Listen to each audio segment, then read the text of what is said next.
Hello, I'm Susan Dunlop, life coach. Welcome to episode 28 of Coffee and Contemplation with Susan. The podcast show, if you've not been here before, is a series of 30 minutes or so episodes of chats with extraordinary real women from every decade of life. Denarians, who are 10 years old to 19-year-olds, through to centenarians, 100 to 109-year-old. I don't make it about just anyone coming on the show, and I think that's what people have enjoyed, that there's such a variety of people that are coming to share their stories. And sometimes it's because I'm just waiting for weeks until the right person comes into my field of vision or springs to my mind in a quiet moment. And I must say, one lesson I have learnt so far is it's not a good idea to wait too long for 100-year-old people to come and call you back. So I'm now on the hunt again for a 100-year-old lady. But what I do is I invite people who stand out to me as someone who's doing good for the world, and not in a show pony or empire building kind of way. Or it's just that I want listeners to connect the dots that someone else has been where they are and made a change, or that they can just have a laugh or shed a tear. And I get some lovely feedback that people really found that a speaker has resonated with them. And it'll be weeks or months later that they'll actually say, oh, I remember episode 15 or 14. I think, oh, goodness, that's good to hear that they're still tuned in. But I think it's about thinking about the questions too that I'm about to pose to my guest today, and how you might have answered them if you were asked. So the questions are about life and also about purpose. The initial decade of life theme was simply getting generations to hear each other's stories. The 81-year-old lady who was born a month after World War II, and she now lifts the spirits of the fellow residents of the nursing home in which she lives. Or the 18-year-old girl who wanted to tell a story of anxiety and depression as her opportunity to give other teens hopes. I think her episode has actually been the most listened to so far, interestingly enough. Today, I would like to introduce you to the guest I have, and we're going to speak on a particular theme, which I think is probably a very interesting theme given the year that all of us have had. That's the year we're having when we're not living a year. So today's guest is Rebecca, or Bex, Weller. Welcome, Bex. Thank you so much, Susan. It's such a pleasure to be here. I'll give you a little bit of a background on Bex and how I came across her it was only probably over a year ago now. Bex is a writer of a book called The Happier Hour, and more recently her Up All Day book has come out as the second book in her series. And she's the creator of a following, or a cause, I would call it, called Sexy Sobriety. So her website is sexysobriety.com, and it was intrigued me because I think it interests me to explore what people are looking at in terms of trying to find help if they're feeling a bit lost or alone in the world. So I've asked Bex to come on today with that theme as our coffee and contemplation focus point. Binge drinking in particular is something, or we often will call that the elephant in the room, and she writes about love, life, and the strength and potential of the human spirit. And her work has actually already been featured in the Telstra Business Awards, the Australian, the Sydney Morning Herald, the Huffington Post, Better Homes and Gardens USA, SBS Food, the Good Health magazine, Marie Claire, and Elle Quebec. So she's a little bit known out there. So sorry if I'm stumbling around. I'm a little bit nervous having a real guest, I will get there. But what I thought, the part that probably got me, which made me read the book, I suppose, is the brief intro to Bex's first book. And it's in her words, is when Rebecca Weller's pounding, dehydrated head woke her at 3 a.m. yet again, she stared at the ceiling, wondering why the hell she kept doing this to herself. At 39 years of age, and a health coach no less, she knew better than to down several bottles of wine per week. Her increasingly dysfunctional relationship with alcohol had to stop. But after decades of social drinking, she was terrified of what that might mean. How could she live a joyful existence without alcohol? How would she relax, socialise, or celebrate without wine? In sheer frustration, on a morning filled with regret and tears, she embarks on a 3-month sobriety experiment that becomes a quest for self-discovery and ultimately transforms her entire world. A Happier Hour is a heartfelt, moving and inspiring story for anyone who has ever had to give up something they loved in order to get what they truly wanted. Well, that's a nice, powerful last sentence, isn't it? How did it feel getting that book out there just before we It start? felt amazing. Like, it felt terrifying, but then quickly amazing. Like, I was mainly terrified. I remember going to lunch with my ex-colleagues just before the book came out, and they were like, "Oh, your book's coming out. You'll have to give us a copy and we'll put it on the shelf at work." And suddenly I thought, oh my God, all of my old colleagues are going to read my diary, essentially. They're going to know every single Mm. detail of what I was trying to hide from them for so long. And I was absolutely terrified. I went home that night and my stomach was in knots. It was churning. I couldn't sleep. I was like, what am I doing? Like, sweaty palms. I couldn't believe I was going to put this out there. But once I did, there's a saying that secrets keep us sick. And the thing that I found was once I put it out there, I felt so free, so liberated of the things that I had been trying so desperately to hide for so long. I can imagine that because so many people downgrade or downplay what they're going through, and particularly in relation to alcohol, I think. Yes, definitely. And the reason that I brought that book out was because we were running our program, and I say we, my now husband Dominic and I created this program in 2014. And when we did, there were so many of our beautiful members in the program who were saying, I'm on day 17 and I feel like I'm losing my mind, or I'm on day 30 and I can't stop crying. You didn't go through any of this, because I guess they looked at me and they, at the stage that I was, and they were like, well, you look sort of, put together. How can you have experienced these emotional ups and downs that I'm going through? And I said, I did. I promise you I did. And so that was what drove me to create the book, was like putting all of that story into one place so that they could read it and they could see themselves in it and understand that it was part of the journey. Like, that the times that were the hardest were where I grew and learnt the most, and was able to figure out new ways of patterns of behavior, new habits, figure out new understandings and new clarity around how I was going to create this new life. So that was what drove me to put it out there. And then the response was so beautiful that it really helped me as well. Like, where every time a woman wrote and said, oh my God, it's like reading my diary, it's like you took every word out of my head and put it onto the page, then it felt like, okay, this vulnerability was worth it, because you're really connecting with someone else on a deep level and letting these women know that they're not alone. Because that was the thing. When I was going through it, I thought I was the only one in the entire world that was going through this. And that was terrifying. I was like, what's wrong with me? Why am I so broken? So being able to connect in that way was so unexpected, but so beautiful. That's what I think it is. I think there's a lot of the feeling of, is it just me? Mm-hmm. That's what I sort of pick up. And as I said, I've had a coaching client say it to me, that, I don't want to actually tell my husband that I want to cut back on, wine while we're doing, this holiday tour that we're about to do, because she doesn't want him to know that she's got a problem. I thought, well, who better to start with than the person you're living with? Exactly. And he'll probably know you've got a problem. Yeah. Like, it's not like it's not there. It is there. Yeah, we think we hide it really well, but yes, often we find out, oh, actually, I wasn't that good at hiding it after all. So what we might do, Bex, is so I sent you 17 questions and you chose some nice juicy ones in relation to our topic. And what I was thinking we might do is, in case we run out of time, I'm going to start with some questions just about you and probably about that legacy type of thing and about the recognition you've had first. And then we'll go onto the subject of your work. Is that okay? Yeah, absolutely. Cool. Okay. So Bex, when you're planning your 90th birthday party, what 3 things would you like to think your 3 favourite people in the world will say you achieved in this one precious life you've lived? Oh, I love this question so much. This is actually similar to one of the exercises that we do in the program. And I think it helps us to gain so much perspective.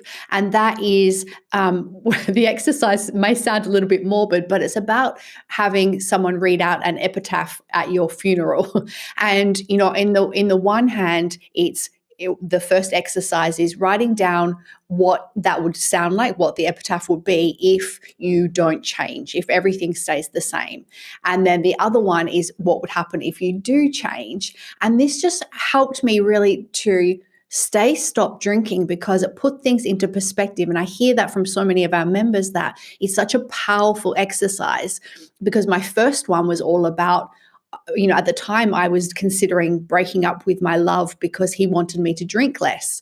So the first epitaph I wrote was like, okay, well then she alienates everyone, like talking about myself, she alienates everyone in her life and drives everyone away, and then goes to live in a cabin in the woods so that she can be alone with her alcohol, which is where I saw it heading. And just like putting that down on paper, it helps to break through that thing where you're like, I can only see what's in front of me, and helps you to think about this whole lifetime and how precious it is and how short it is, really.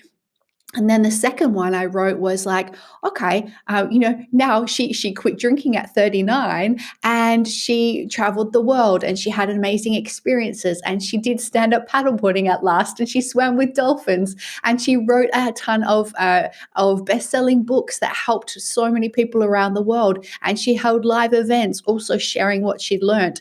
And just seeing those stark contrasts really helped me to gain more direction and to put things into perspective and be like, okay, I've got a choice to make. It comes down to this choice of like this crossroads of, I can keep dibble-dabbling and pretending that I can moderate my drinking and end up exactly where this epitaph is headed, or I can have this celebration of a life. And this exercise can really help us, I think. So I love that question, because it's like, yeah, the same sort of thing. Like, at your 90th birthday, what do you want people to say? First of all, I want to have people there, which the way I was going, I wasn't going to have any friends there. So whether you were going to make it to your 90th birthday in the first exactly place. Would I have? I doubt it. I doubt it. And so, it's just considering how we want to spend that life. And that's what I hope they say about me. I hope that they say I had a life full of love and laughs and adventure and connection and creation, like creating new things. I love that. Like, I love writing, and I used to have this idea, this romantic notion that we tend to have about writers, is that, oh, you have to be a heavy drinker to be a good writer. We have this history of this image. And when I stopped drinking, I actually had so much more headspace and clarity and energy and ability to string sentences together. Like, how I thought it was going to be better when I was drinking, I had no idea. But that creativity really blossoms, and it's another thing that has helped me both heal and be excited for the future, like of what else I can create. I think we feel the best about ourselves when we are making something, whether we're baking or gardening or doing something that you are creating something new out of nothing. It's nice, isn't it? Nice to think about it, that you've actually given, I imagine your life is actually expanded in time. Like your being awake hours is so much more. Yes, that's such a good point. When I first stopped drinking, I was like, what the heck? When you're drinking, I would go out and I would have sort of 12-hour sessions, and it would feel like 2 hours. Now I go out for 2 hours and it feels like a long time. When at first I was like, what on earth do people do with themselves, like all night long or all morning long? There was so much time all the time, and that was freaky. Like, it scared me at first of, oh my gosh, how am I supposed to fill this time? But now it's brilliant, because you get to do so many more things on your bucket list that you're curious about in life. No, so it sounds like it's going to be a good party, and at least you'll be dancing at that party. So you're not going to be the one in the box at the room. So yes, right. Girl, I'll be dancing. So Bex, you've been recognised already, as I mentioned just briefly. You've been a finalist in the Telstra. Is it the Telstra Business Women's Award or Business Awards? For WA. So congratulations on that. So just thinking, if you could tell us maybe a little bit, how did that feel, and what was your nomination for, and how's it changed your life? Because I think awards, people don't understand the process of actually putting yourself on the line for an award sometimes, and that massive reflection you get to do on, oh, I've done good. Yes. So can you talk us through that a little And bit? it does, right? Because, that the Telstra Business Awards, that it's a nationwide event and one of the most prestigious business awards in Australia. So it wasn't something that I was even on my peripheral vision. And so to be nominated was an incredible experience and honor. And we were nominated for the best new business for the work that we were doing with Sexy Sobriety. And I mean, we started Sexy Sobriety in 2014, and this was 2017. So we've been running it for a few years, and I knew that we were doing great work because of all of the beautiful letters that we received from members every day and the comments within the program. But it felt amazing to be acknowledged and appreciated by the greater business community. Like, it's something I never expected. And you're right, the process of it, because we were challenged to write our very first business plan. I remember the judges, when they called to say that you're a finalist, they were like, okay, you've submitted all of these things that we've reviewed. We want to see your business plan as well. So there was me like Googling how to write a business plan because this wasn't something we'd done before. And I was like, okay, right, this one says that you put this in it, this one says, and the funny thing was, is the judge said to me, you wouldn't believe what some people put in them. So I was like, oh God, what does that mean? Like, what should I put in it? So there I was, like, trying to figure it all out. But that process, it so helped us to really clarify and plan for our future growth because, just the formality of it helped us to put things into perspective. And it involved a business health check, they called it, which included going over our work culture, our planning, our innovation, our customer service, our financials. And it was such an involved process that really helped us to recognize the impact that we were already having and how to amplify that so that we could help even more people. So it changed us in that it made it more formal. And, at the time, I had been doing health coaching, and I had been doing business coaching for other health coaches. And this move into sobriety coaching was very new.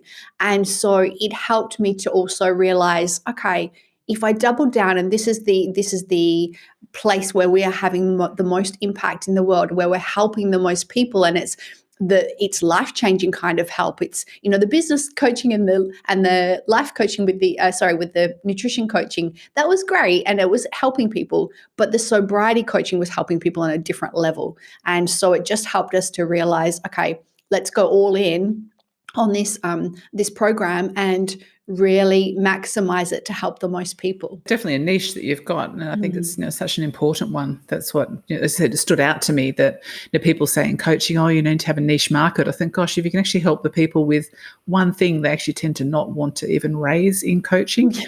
As I said, when it comes up, I often find it's because they suddenly, I feel comfortable enough now to tell you this dreadful secret, and I think, oh gosh, all that stuff we could have fixed before before we got to that, because it's really that sometimes at the bottom of it, isn't it? That they just need to let that secret out. It really is. And just that, like I was saying about publishing the book, that just that putting it out there frees us a little bit of like, I don't need to hide anymore. Some of the people I've had on have said some amazing things that people have taken from their story. And then even in that, it's come back around to the person who shared the story again, that she's realised that she chose to share for once, and her sharing has impacted another man's daughter. Oh. And that's incredible. I love that. So, but you've got to realise it's just that ripple effect. It's lovely. It so is. And I see so many people now, because we've been running the program for so long, so many of our members have gone on to then do similar work to what I'm doing, to sharing their story with more people. And it's just this beautiful ripple effect that just keeps giving and keeps impacting. It's good. You've got to speak up, and as you said, it's about that illness of not speaking. I think sometimes I look through that Louise Hay book and think, all these things people are suffering from, it'd be good if they actually spoke up a little bit. Yeah, exactly. They're probably not getting a few of the diseases. That's right. The shame, it just keeps us so small and so stuck. Yeah, I think so. So how about we move on to your work then? So just in relation to, we're talking binge drinking. We're also talking about people that have that creep of drinking away from just the weekends to move towards Thursday night as well, to maybe squeezing out a Monday night if they can of no drinking. So I was just thinking, what's the last straw, if there is one, that you see as the most common stop sign for someone who is signing up with you to experiment in sobriety?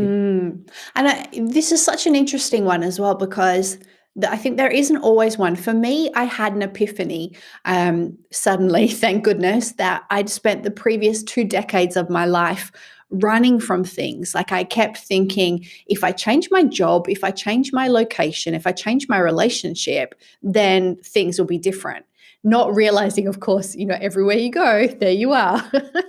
And when I was thinking about breaking up with my love, I was just like, what am I doing? I'm going to spend the rest of my life running if I don't change something, if I don't stop this. And that was such a big wake-up call for me. And I hear from other women that sometimes they come to us after they have had a bad experience at an event or at a wedding or something that they've gone through, and maybe they've done something silly for the 100th time, and they just realize that they've had enough of living like that. And for others, it might be as simple as just a conversation or something they hear, and something just clicks where they think, I've just had enough. Like, I don't want to live like this anymore. I want to change.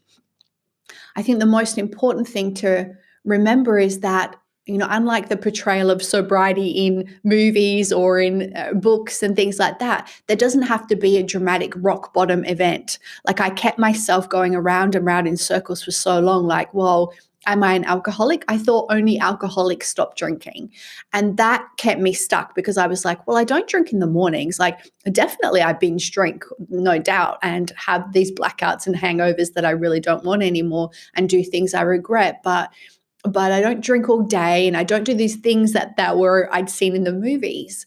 And what I'd failed to realize is that we can stop drinking anytime we like, just as much as we can stop smoking or we can stop eating sugar. We can just decide that we want something more for ourselves, that we want our own health and happiness over something that is a societal norm.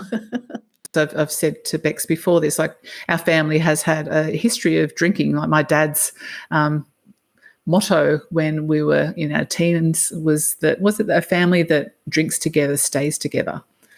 So it's pretty hard for you to say no to that when you were pretty young, and that was the way it was going to be. So we started that way, and then I sort of look at adults that go on and keep on binge drinking. I think, is it still just them playing out their teenage naughtiness, like the out of control? Because why do adults need to binge drink? What is it that makes that still a normal thing to do? You're so right. You're so right. And they say that we get stuck at the same age that we were when we first started drinking. And when I stopped, I definitely saw that. I was like, oh gosh, I act like a 16-year-old when I'm in, if I'm confronted about my behavior, or if I'm in an argument with my love, or, I could see that it playing out where I would pout, or I would sulk, or I would, withhold affection, all of these kinds of things where I'm like, wow, I really didn't allow myself to progress past that point. And yeah, I see that in others as well when they are continuing to binge drink. And I think there is a part of that. There's that rebellion of, I can do whatever I want. And for me, I worked in, just before I started my own business, I worked as a cost engineer for a global energy company. And before that in banking, head office of banking. And so they were very male-dominated industries. And so we would have a ton of functions and events, and the men drank heavily. And, there was part of me that was like, well, I can do anything that the men can do. So I can rebelliously drink as well. And so, watch me drink you one for one and see what happens. Yeah. Oh my gosh. And so, I think there is that. And then I think sometimes with parents as well, like, and when they have kids at home and they have a babysitter, then maybe they go a bit nuts because they're like, well, I'm out and, I'm kicking back and this is my relaxed time. Yes, and then you come home and the babysitters just walk out the door and you're stuck with the kids and you go, could you not have stayed so I can have a sleep? Yeah. Yeah. Yes, it's cruel some days. Yes. What I was thinking too, that would be good to have a chat around is, how can we change from, oh, really, you're not drinking tonight? Go on, just have one, to, oh, you drink. I don't, I haven't got time for that anymore.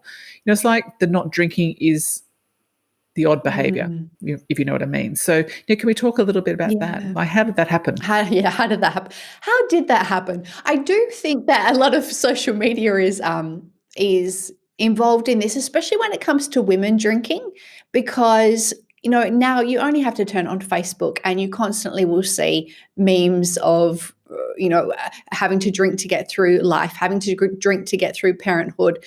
Even there's a fashion label that I follow. It's just like a little local store, and now she's bringing out all of these T-shirts that say "Rosé all day" and "Is it gin time?" and all of this sort of stuff. Where I'm like, it's so shocking to me now. I mean, I would have probably worn them if they were around when I stopped, but it's shocking to me that you would want to wear this public proclamation that you want to just drink all day.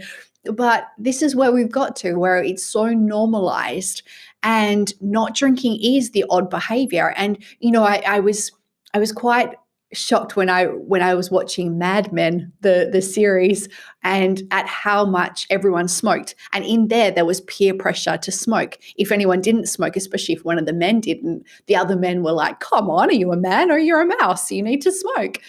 And now, of course, things are so different. And I see us there with alcohol now, where there's this peer pressure. We shouldn't feel peer pressure after the age of 16. And yet we do. We're grown adults and we feel it. And I'm sure that I also put this peer pressure onto others when I was drinking, because I wanted a drinking buddy. It was about what I wanted, not about what that person particularly wanted. And this is the number one thing that I see with women who want to stop drinking, but they're terrified of socializing without alcohol, as I was. My whole world revolved around these big drinking events. And so if I stopped, what would that be like? Who would I be if I wasn't that woman who was first in line at the bar and getting everyone drinks and trying to get everyone to have a good time and to stay later with me? And, I think it's such a long journey to become that confident in not drinking, but it's such a beautiful one as well. With that time and practice comes confidence. With when you experience sobriety for long enough, you realize how flipping good it is, and then you feel so good about it. Now if someone says, "Oh, would you like a drink?" I'm like, "No thanks, I don't drink." And I love it. I feel so empowered by that. But at first I was terrified, and it was so ironic because I went from hiding how much I was drinking to then hiding the fact that I wasn't drinking. Oh, maybe if I put this in my glass, people will think it's alcohol. I mean, that's just crazy, right? It's just so nuts. We do the same, actually. Tom and I quite often will just go off it. And Tom's very monkish when he does it. He just goes, "I am done." And I'm like, "Oh, hold on. I'm not quite ready for that. Hold on." And we did it for 2 years. And it was the best years of our business, I have to say. I had the best clarity and calm and, crystal clear. But I remember that for our Christmas parties, we'd have all these nurses would come, it was a nursing agency. And everyone would be just checking out what I was drinking. So my assistant, she'd actually fill up a jug with lime and soda and be just filling up my champagne glass with that. So it looked a little bit like it was champagne. But I didn't drink all night. But it was just crazy that it was an expectation that, "Oh, she's not drinking." I mean, no, I'm not. And I'm actually listening to every single word you're all saying. And I'm taking it in so I can actually make the business better when I go back to work on Monday. Exactly. So I'm getting all your feedback. Exactly. It's so crazy, right? And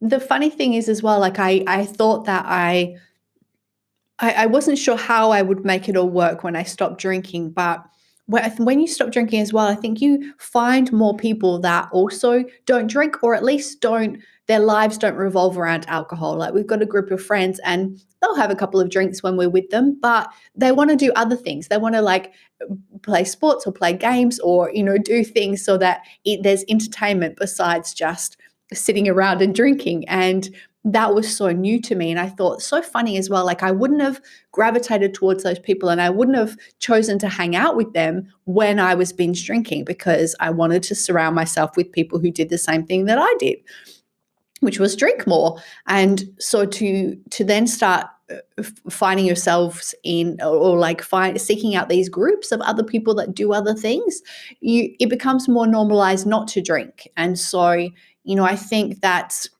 definitely where the journey has taken me.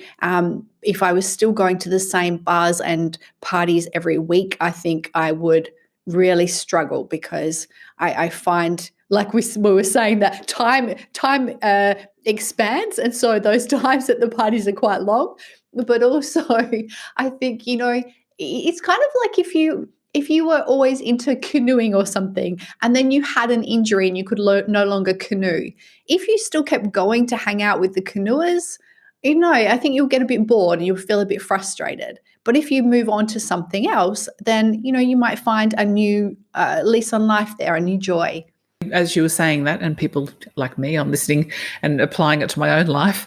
But I think in the last 2 years, I've definitely found that I've gravitated away from old habits with old people that did a lot of drinking, and we're definitely more in a space of people who just don't drink a lot, and we all create.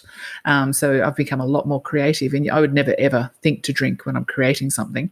So I think I don't know whether the COVID-19's given us maybe a breather from that we've actually all got to maybe inspect who we're hanging out with, and maybe have a bit better times together. We have picnics at the river for breakfast with girlfriends, instead of going for a drink. Oh, I love that. Just things like that. It's so nice to just change, I think. It has been a blessing from this year, right? Of just slowing down and realizing that there are so many simple pleasures.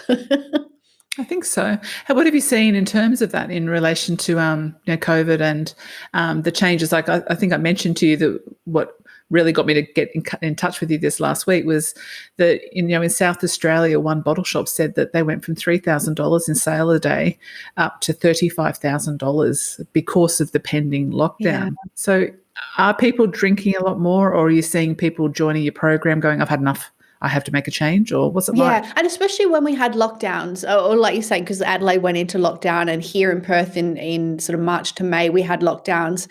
And I think people, there's a lot of anxiety, and there's a lot of things that people do outside of the home that distract them from other issues. If you're sort of closed into your home, suddenly you have to face emotions or thoughts or behaviors that you haven't faced before, and that's so confronting for people. It was such a sudden thing that happens, that people wanted to sort of drink through to alleviate that anxiety, or to not have to do that emotional work, which is totally understandable because it was so sudden. But what we're seeing this year, as far as the program, is a lot more members coming in, because especially during lockdown, all those routines and things were out the window. So there was no work to go to, there's no alarm clocks, there was it was chaos in many ways. And so they found themselves drinking more than ever. And you only had to open social media to see this as well, that people were drinking from 2 p.m. instead of 5, or, suddenly at lunchtime, or they were talking about drinking at 10 a.m. or 9 a.m. to deal with homeschooling. And I think this has been such a wake-up call to them, where even from friends and family have come forward and said, my drinking is sort of creeping out of control. Now I'm drinking more every day, more every night, and I haven't been able to turn it around from the lockdown, like the 8 weeks of perpetuating one behavior where you're drinking every day, and maybe earlier and earlier every day. And then they're finding that they're brought that through the rest of the year, and are suddenly looking at themselves and thinking, hang on, this is not working for me. So it's been such a tough year, and it's been such an eye-opening year for so many people, I think, where we've been stripped bare and had to look at many things we haven't wanted to look at before. And ultimately, that kind of exposure it's painful, but it can lead to beautiful growth as well. And so, that's where I'm hoping that it will lead people where they are suddenly faced with what their emotions are, what their patterns of behavior are, and they can see for the first time what's not working. I think in that respect, it's definitely an acknowledgement of the lack of communication skills that are ingrained in us all the way through from school and onwards. I think that there's a lot of the numbing, isn't there? It's like just everyone drinks to numb. And then the conversation's not really there to actually talk through those emotions. So that's a massive thing if people have actually managed to come through and realize they need to actually learn how to be that better version of themselves. And that's such a good point about communication skills, because I wish that we were taught this. Don't you feel like Australians, we're awkward, right? We're so awkward and we're sort of shy and we don't know how to talk about emotions. When I watch American reality shows and they talk about their emotions till the cows come home, and I'm like, how do they do that? And you watch an Australian reality show and they're sort of, stuttering their way through it and trying to figure out how to put things into words. And I don't know what I feel. What do you feel? Stuck at home and away type territory. Exactly. Like The Bachelor, like you look at those back to back and it's like, oh my goodness, so funny. So yeah, I think we all need that communication skills training when we're in school, especially in Australia. Oh, there's so many things we could teach the kids so that they can actually come out smashing out, right. Better lives straight up, I think. Hey, what we might talk about is it's about Dr. Gabor Mate. You know of him, don't you? Him. He's the Yeah, so he's one of the world's most revered thinkers on the psychology of addiction. And he has a book called In the Realm of the Hungry Ghosts, and it's The Close Encounters with Addiction. And in it, he says two things. He says, not why the addiction, but why the pain. And it is impossible to understand addiction without asking what relief the addict finds or hopes to find in the drug or the addictive behaviour. And I was reading the book because I'm researching for a book that I'm writing in relation to childhood trauma and addiction. And I've heard so many times, it's usually a non-drinker will label a drinker, he's just an alcoholic. End of story. There's a label. And I'm so much more open now to go, what actually happened to him? Why? What is it? So do you focus on what happened to someone in your program, or do you have a way to help people deal with that past if it's something that they are maybe not open to sharing so much? Yeah, definitely. And when I first stopped drinking, because I love his work and I love what he's saying there about the pain and the trauma underneath, because I have never come across a case that wasn't about that. And when I first stopped or considered stopping drinking, I wasn't thinking about what pain was underneath my desire to drink. In my mind, I thought, I love drinking because it's fun, because it's a way to feel more confident. It's a way to connect with others. I had to actually stop drinking and stay stopped before I had the clarity to be able to dig further into my psyche and start to heal the pain that was underneath. And so my work, and especially the program, focuses on that first step of teaching others what I've learned about the power of self-care and creating new habits and patterns of behavior and communication skills, and creating a life that we are proud of, that we really enjoy living. And of course, every woman has a different story. So depending on what each woman has been through, some members who've experienced grief or trauma, they're best served by working with a therapist in conjunction with the program. And many members have come to us and said that their therapist sent them to us to work in conjunction, which I think is just so beautiful, because we can never have too much support, right? I believe in piling it on, like in therapists, counselors, coaching, groups, anything that helps us. We can always remove those sources of support later, but the more support we can have, the better. And so in the program, I always call it 90 lessons in self-love, because each day we have a different activity and it runs for 90 days. And we talk about all the things, all the ways that we can care for ourselves. I think so often women put ourselves at the bottom of our to-do lists, and then we wonder why we feel so depleted that we want to grasp for an easy fix. And so, yeah, I love that. I always do all of that work in consideration of that pain that's underneath. Like, okay, let me help you figure out how to get up and get out of bed and feel good about yourself today. And then you might be ready to look at the pain that's underneath, because I think it's super confronting to go from numbing out to suddenly looking at the pain. And that I hope to soften that transition. It's almost like you're actually putting all the legs on the new stool sort of thing to me. I don't know why that just came to mind, but it did. But I'm just thinking, even in the 90 days, like I know a lot of the things I know about habits is that you don't just get rid of a bad habit and leave a big void. You have to start replacing it with the new habits, and then the bad habit hasn't got space anymore. So, I was just wondering whether that's the way you went first. That was of interest to me. And I love that. I love replacing it with new habits because obviously as big drinkers, we were very passionate people.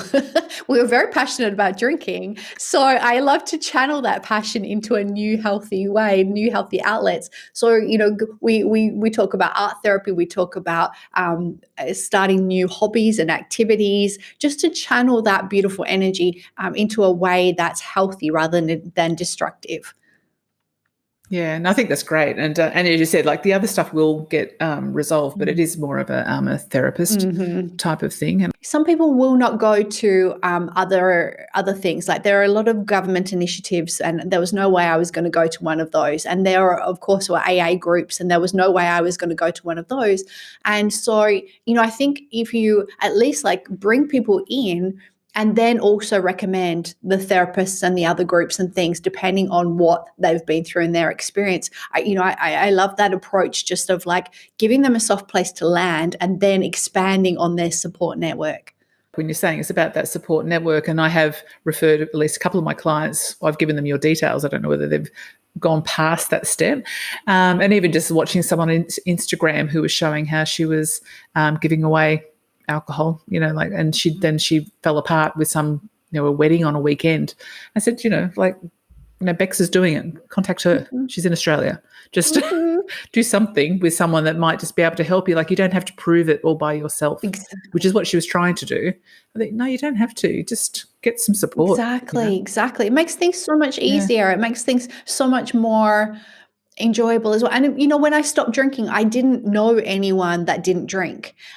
So I had no role models. I had no experience in what that could even look like besides what I'd seen in movies where people were just white knuckling for the rest of their lives. And I was like, well, that's no way to live. And so when I started reading all these blogs and books and piling on the support, I started to realize, there's tons of women out there doing amazing things in the world without a drink in their hand. Like, okay, maybe I can see myself in that place. So I think that's the power of support, is we start to see options and opportunities where there were none before. Brené Brown, obviously she doesn't drink. And I think Elizabeth Gilbert, she also decided not to drink, whether she's kept that going. But you could see they went into their power. Like it was amazing when they stopped, and they're living their best days from what I could see, just from just watching them from the outside. Because there's so much confidence that comes from it as well, like deep confidence. Like I thought I had confidence when I drank, but it was false. It was just superficial.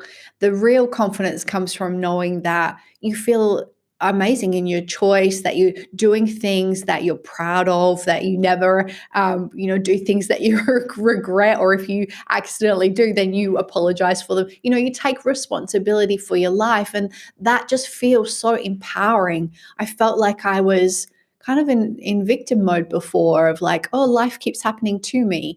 And now I'm like, I've got all of the skills and the strength within me to weather all the storms, even the 2020 ones. Imagine what it would have been like otherwise. Have you been the mocktails that you make up? Definitely. Experimenting up a storm. We're so at the end of where we're up to with our chat right now.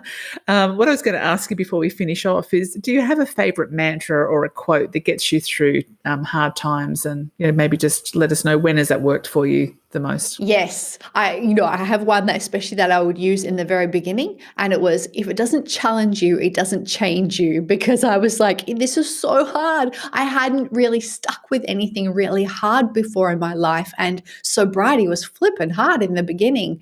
And that just kept me focused of like, you want change, and if it doesn't challenge you, it doesn't change you. Like the hardest bumps in the road will be the places where you learn the biggest lessons and you experience the most growth. And since I'm always so fascinated about human growth and potential, that kept me on board. I also had another one that I loved, which was one from one of my online mentors, and she said, it's always awkward before it's elegant. And that just helped me to keep my sense of humor when I would go to social events and be really awkward because I was not drinking and I didn't know how to do that yet. I didn't know how to be the non-drinker in the room. Then it would just help me. It's always awkward before it's elegant. I was like, okay, I can have a sense of humor about this. It'll get better. And it's funny because even when you said now, like when you go and you say, no, thanks, I don't drink, you can actually hear the resolve, like it's just clear the way you actually say it. Because a lot of people, when people say it, go, oh, I'm not drinking. And you can hear it. It's like, so it's like that. I feel bad that I don't drink. Or feel bad for me that I don't drink. Well, I don't know what it is, but the way you say it, it doesn't sound like No, and that took a while. And I think that sort of apologetic, I can't drink tonight or I'm not drinking tonight, is where people will leap in with the peer pressure. I think when they hear the confidence in your voice, then they're like, and usually quite often then they will say to me, I don't drink very much. They will sort of start justifying their drinking, which is quite hilarious. But yeah, I think that the more confident you are in your choices, the less sort of peer pressure you receive from others. So maybe one trick would be to be as if you're Bex now and just saying, I don't drink. With a big smile and just that like, might work. Yep, totally happy over here with my juice. That's the way. That's all you need. And you're going to wake up fresh as a daisy the next morning. That's all we really want, isn't it? Yeah. So thanks so much, Bex. I really, really appreciate you saying yes to my invitation. I did have that moment of, I'm going to ask. I'm just going to see whether she says yes. I'm so glad you did. And I was so glad when I saw your email come back. It was so good. I'm so pleased you did. I love your direction of your sharing all of these stories of amazing women and all the heartfelt things that they've been through. I love that. I just feel like if people don't share their stories, it's just sitting inside of you. And I think, like if it can fix you, can help your daughters, like I've got 3 daughters. I think, gosh, if you don't actually start to speak up, they will end up still wondering what happened, down the track. So I think that's the thing, like not just talking about my own journey, but everyone's journey. I'm seeing that just help one other person. And that's what I thought with you today. If there's one woman out there or one man, but it's about like, if someone's there going, yeah, okay, I get it. That's the point, isn't it? Exactly. And then just, even if it plants a little seed of doubt in their current patterns or of hope for the future, then, we've done our job. Yeah. Might take them through a more sober Christmas period. Yeah. See how we go. So as I said earlier, you can find out about Bex's work on sexysobriety.com, or you can follow her on social media. And, it might just be that you'll even find a lovely mocktail for when you're choosing the recipes for Christmas Day this year. So as I said, I really appreciate you being here, Bex, and I'll look forward to speaking to you again in future. Thank you so much, Susan, for having me.